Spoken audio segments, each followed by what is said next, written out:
மாணிக்க வாசக பெருமான் உருகி உருகி பாடுகிறார். நம்மளால பாட முடியுமான்னு தெரியல.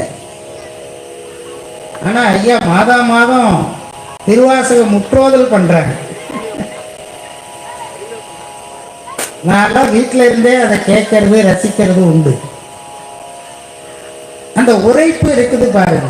உருகி பாடாவிட்டாலும் மாணிக்க வாசகருடைய அந்த திருவாசகத்தை நாம் பாட வேண்டும் என்கின்ற அந்த உரைப்பு இருக்குது பாருங்க. அது அந்த குருவர்களையும் திருவர்களையும் தானாக பெற்று கொடுக்கும். அப்படிப்பட்ட உயர்ந்த வாசகங்களை உடையதுதான் இந்த திருவாசகம். நம்மளெல்லாம் வெறும் வாசகம். மாணிக்க வாசகர் அருளியது திருவாசகம்.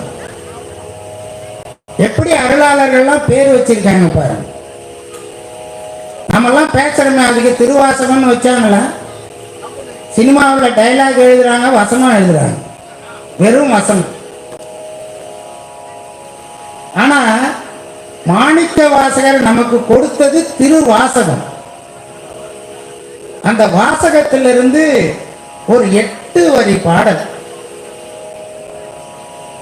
அதுக்கு திருவாசகம்னு பேர்.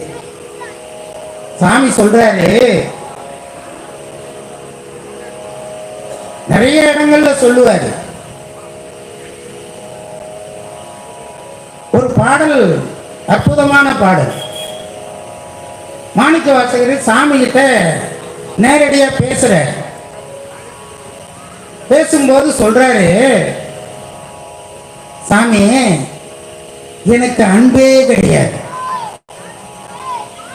மாணிக்க வாசகர் சொல்றாரு. நம்ம சொல்லுவோமா? மாணிக்க வாசகர் சொல்றாரு, எனக்கு அன்பே கிடையாது.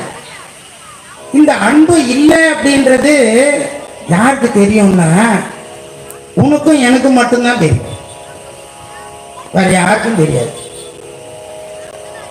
தனக்கு அன்பின்மை தானும் நானும் அறிவோம். ஆனா இப்போ உட்கார்ந்து நான் பாடுறேன்னு இந்த பாட்டு, இது எல்லாருக்கும் தெரியும். தானினை ஆண்டது எல்லாம் அறிவார். எப்படி சொல்றாரு? இப்படி உருகி உருகி இந்த திருவாசகத்தை மாணிக்க வாசகர் பெருமான் பாடி பாடி கொடுத்திருக்கிறார். அதிலிருந்து ஒரு பாடல் இன்றைய வழிபாட்டிலே நாம் சிந்திக்க இருக்கின்றோம்.